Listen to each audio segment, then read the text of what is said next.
Welcome everybody to the Strange and Scary Mysteries of the Month, where we find the creepiest true crime stories from all around the world currently going down and lay them out here for you to check out.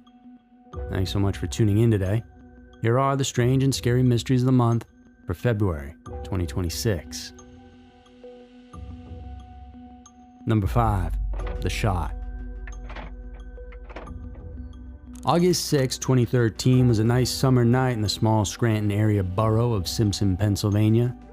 And 49-year-old Melissa Rakuba, a devoted wife, mother, and grandmother, had returned home that evening from dinner with her husband Bruno. And they'd been married nearly 25 years, raising 2 daughters together, so they were living the dream and life was good. But what happened after they walked through the front door that night will leave this family shattered and start a mystery that would linger for nearly a decade. Minutes after arriving home, Bruno called 911, talking about a gunshot wound and his wife having been hit. Their daughter Chelsea, who lived next door, arrived moments later and her cries were captured on security video.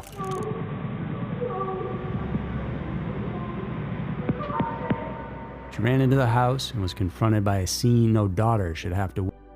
Her mother was unresponsive. When EMS arrived, they found Melissa in the bedroom, shot in the head. She was immediately airlifted to a regional hospital and placed on life support. Bruno, badly injured himself with a gunshot wound to his hand, was then treated at a different hospital. So, what went down in there?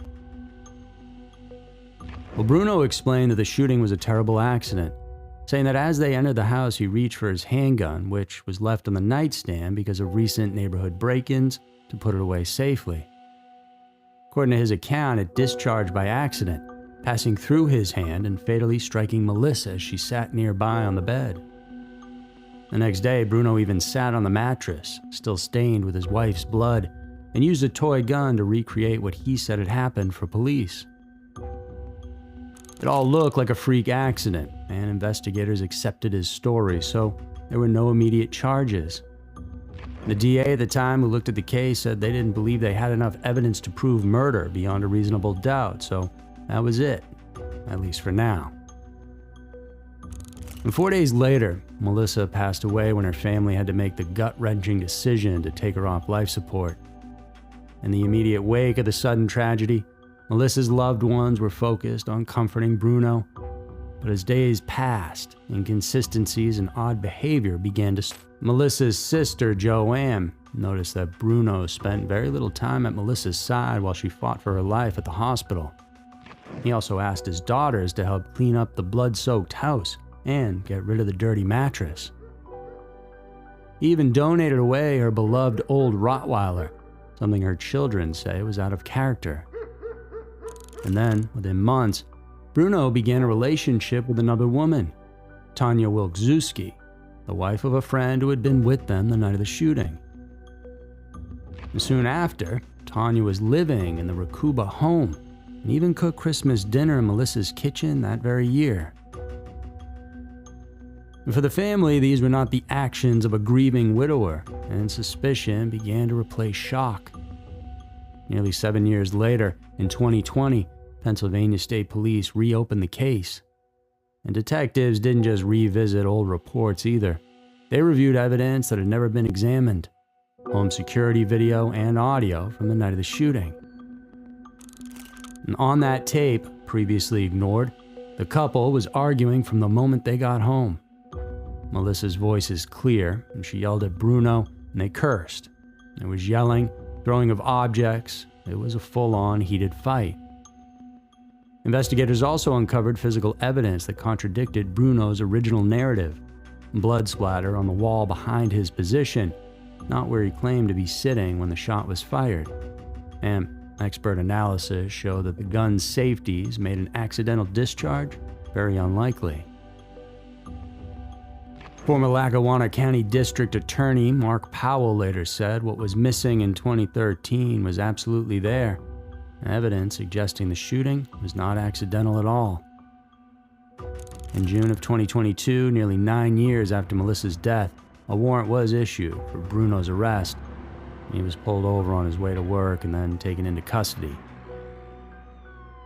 Bruno was charged with murder, But as his trial approached in 2024, both sides agreed to a plea deal. He pleaded guilty to third-degree murder, admitting that his reckless actions caused Melissa's death. He also faced theft charges connected to her estate. And recently, in January of 2025, Bruno was sentenced to 12 to 40 years in prison. And with time already served, he'll be eligible for parole starting in 2035. Now, this case, once ruled a tragic accident, shows how critical evidence never examined and voices once unheard can change everything. A wife's last moments, captured on a grainy home camera, helped unlock the truth about a night that should have never ended in violence. Number 4. The Au Pair Affair. In Fairfax County, Virginia, on February 24, 2023, what should have been an ordinary morning in the Banfield household turned into one of the most shocking and twisted murder cases to grip the Commonwealth and beyond. Brendan Banfield was a 40-year-old former Internal Revenue Service law enforcement officer, seen by many as a respected professional and family man. Married for nearly 2 decades to Christine, a 37-year-old pediatric intensive care nurse, they shared a home in Fairfax County with their 2 young daughters. But beneath this calm suburban facade lurked a story far stranger and far darker than anyone could have thought. Shortly after the 911 calls came from the Banfield residence on that cold February morning, officers found Christine stabbed multiple times, a brutal, vicious assault that left her dead. Nearby in the upstairs bedroom lay Joseph Ryan, a 39-year-old man who had been shot to death. And there were no signs of forced entry, and the family's 4-year-old daughter was discovered unharmed in the basement. Banfield and the family's Brazilian au pair, Juliana Perez Magalhães, told police that Joseph was an intruder and that he had entered the home and attacked Christine with a knife. That Banfield shot Ryan in self-defense. But investigators quickly realized something here didn't add up. They eventually unspooled a deeply unsettling theory that Banfield had been engaged in an extramarital affair with Juliana, and the pair orchestrated an elaborate and cruel plot to eliminate Christine once and for good. To pull that off, Banfield used Christine's name to impersonate her on FetLife, a social platform used by people interested in BDSM and fetish communities. He created a fake profile to lure Joseph Ryan to their home under the pretense of a consensual encounter. But he was the fall guy in all this. Because once inside, the plan allegedly was to have Ryan appear as the attacker, a guy who was into weird stuff that went crazy, stabbing the wife, providing Banfield with a reason to defend his wife by shooting him. In Banfield's mind, it was the perfect plan, except that it most certainly was not. The whole scene looked staged from the get-go, and the story was messy. When pressed, Juliana would plead guilty to involuntary manslaughter in Joseph Ryan's death as part of a plea deal, and became a key witness for the prosecution. But still, Banfield was never admitting anything.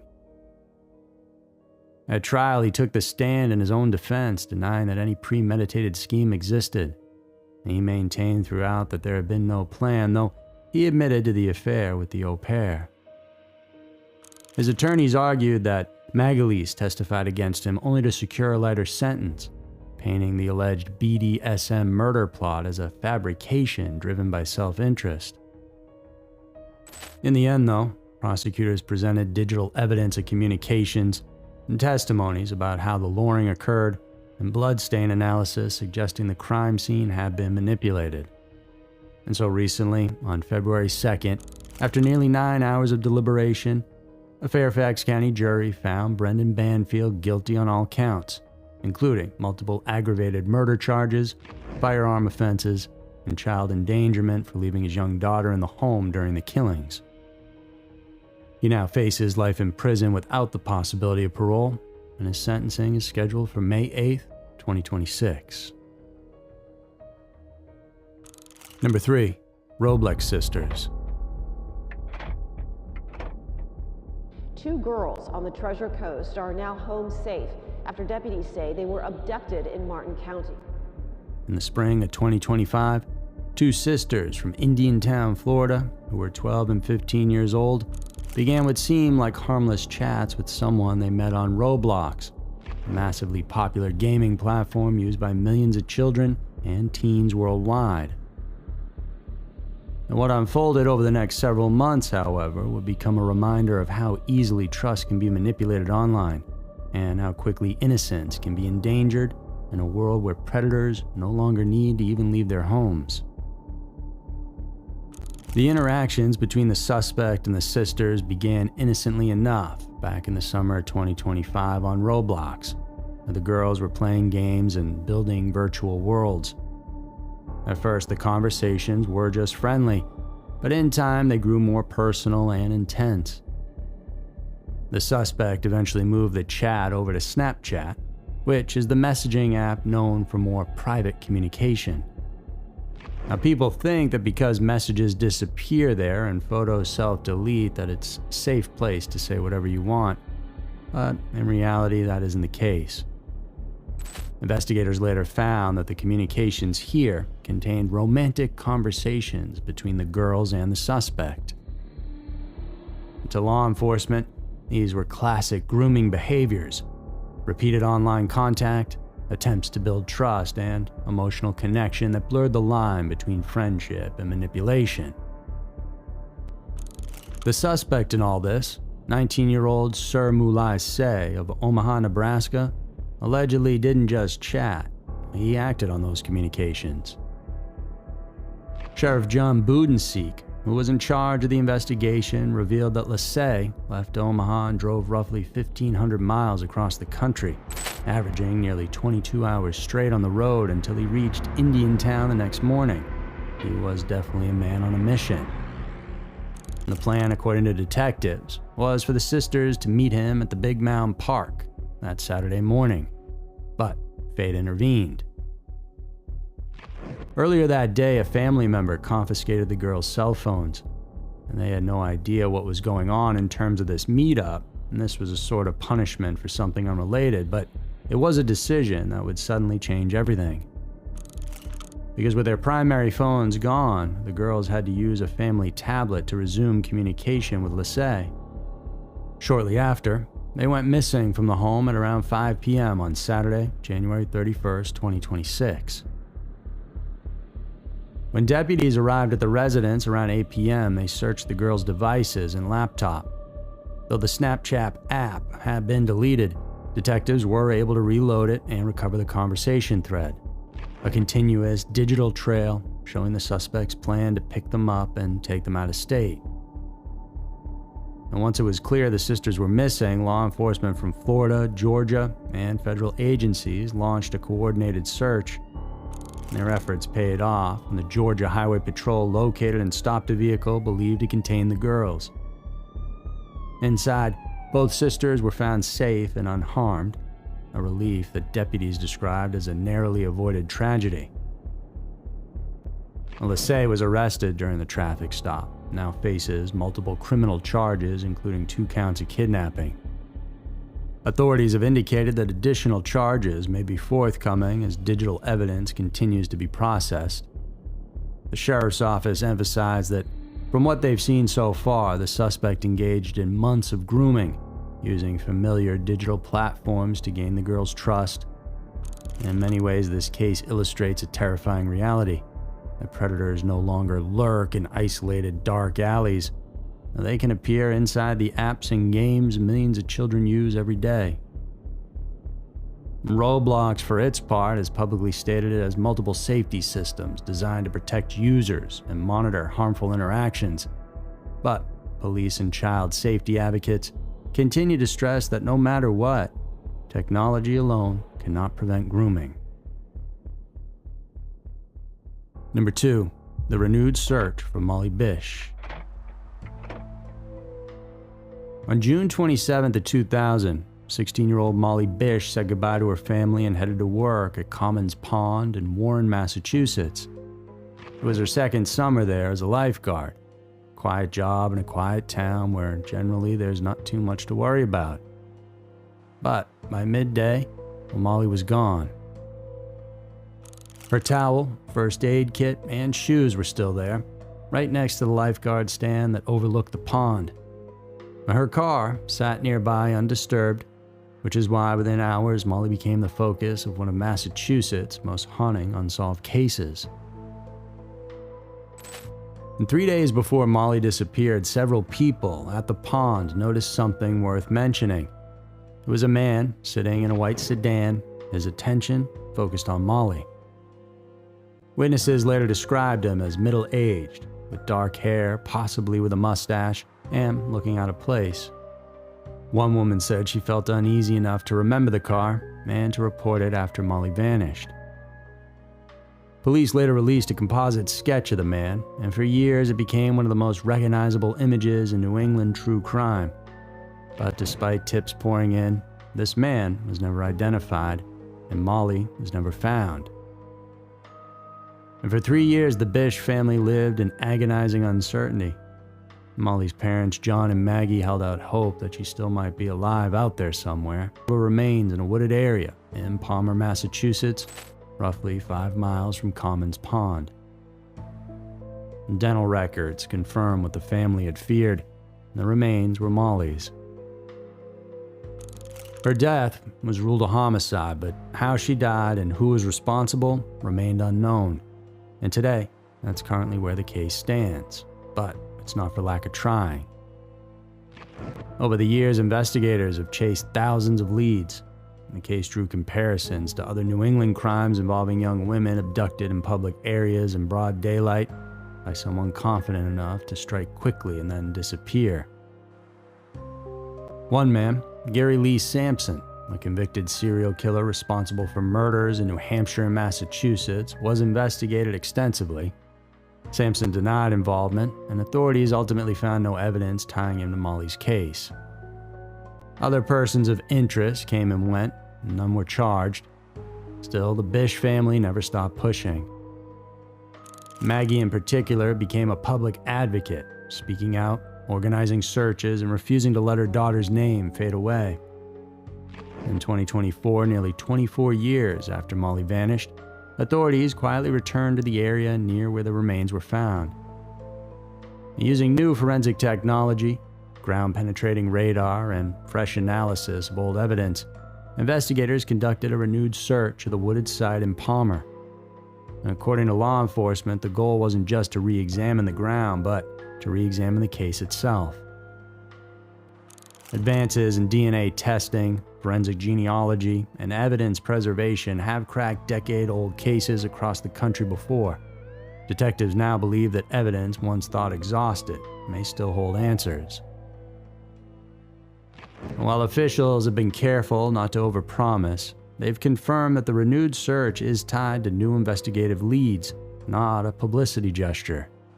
But for the Bish family, it represents something they've waited more than 2 decades for: momentum. Today, Molly would be in her 40s, and she didn't disappear in the dead of night. No, she vanished in broad daylight at a public place while doing a job meant to keep others safe. Because of that, her case has become a symbol about how quickly a life can be taken and how long justice can take to arrive. As Maggie Bish has said repeatedly over the years, this case isn't just about what happened to Molly. It's about making sure whoever did this doesn't escape accountability simply because time has passed. Number 1. The vanishing of Nancy. It is one of the biggest stories in the country, and tonight we're on your side with updates that continue to pour in. All of this surrounding the disappearance of Today Show co-host Savannah Guthrie's mother. And one of the more bizarre and heartbreaking stories to come out this year. An 84-year-old woman vanished from her home in the middle of the night, leaving clues that to investigators point not to confusion or mishap, but to something far more sinister. In Tucson, Arizona, on the night of January 31st, 2026, Nancy Guthrie, the mother of famed television journalist Savannah Guthrie, was last seen alive by family members in her Catalina Foothills home. Nestled on a quiet street just north of Tucson, it was a place Nancy had lived comfortably and safely for years. But by the next morning, everything had changed. Nancy, an active churchgoer and beloved matriarch, failed to show up at her usual Sunday service, and friends became worried and family members grew anxious, and by midday of February 1st, her children had reported her missing. When deputies from the Pima County Sheriff's Department arrived at Nancy's home, what they found immediately drew concern. And personal items like her cell phone, wallet, car keys, and most importantly, her medication were all left behind. For an older adult relying on daily medication for her survival, that was not a sign she simply walked away. There were also signs of possible forced entry, and both neighbors and law enforcement reported finding drops of blood near and inside the house, though authorities have not confirmed whose blood it was and continue to test it. Taken together, those findings raised immediate red flags, and as a result, the home was treated as a crime scene, not simply as the starting point of a search. Nancy was also very mentally sharp, so the idea that she wandered off on her own didn't make sense. So officially, it's a criminal investigation. But who would want to abduct an elderly woman, and why? Investigators canvassed neighborhoods and reviewed surveillance footage and digital evidence, including attempting to recover data from Nancy's devices. Obviously, police are not releasing all of their findings just yet, but to answer the question as to why, well, they may have gotten an answer. Because in the days that followed, law enforcement confirmed that a possible ransom note had been sent to a local Arizona news station containing details about Nancy's home and what she was wearing, though authorities have not verified its authenticity. And there are reports of several ransom notes, in fact, which is an unfortunate byproduct that comes from a high-profile case like this. Weeding through them and finding the real ones take time. One person has already been arrested for sending in a fake ransom note, trying to profit on the whole situation. The FBI is on the case as well, and officials say all leads are being taken seriously, even those that have not yet been verified. Savannah Guthrie, a longtime co-anchor of NBC's Today Show, immediately pulled back from scheduled broadcasts, including coverage of the 2026 Winter Olympics opening ceremony, to support her family in the search. In a heartfelt plea, she reached out to the perpetrator alongside her siblings, asking for compassion, and that if they were going to work with them, well, they would need proof that Nancy was okay. This case sits at the unsettling intersection of vulnerability and mystery right now. Nancy's mobility is limited, and without daily medication, her health is at serious risk. So, it's literally a race against the clock at the time of making this video. As of this writing, Nancy Guthrie has not been found, and the search continues across Arizona and beyond. And through it all, the message from authorities and the family remains the same: please help us bring her home. So they were the strange and scary mysteries of the month for February 2026. Hope you enjoyed the episode. If you did, please do subscribe, because it's simple, free, and helps us keep on moving. Until next time, thanks so much for tuning in. Stay safe out there, and I'll see you over in the next one.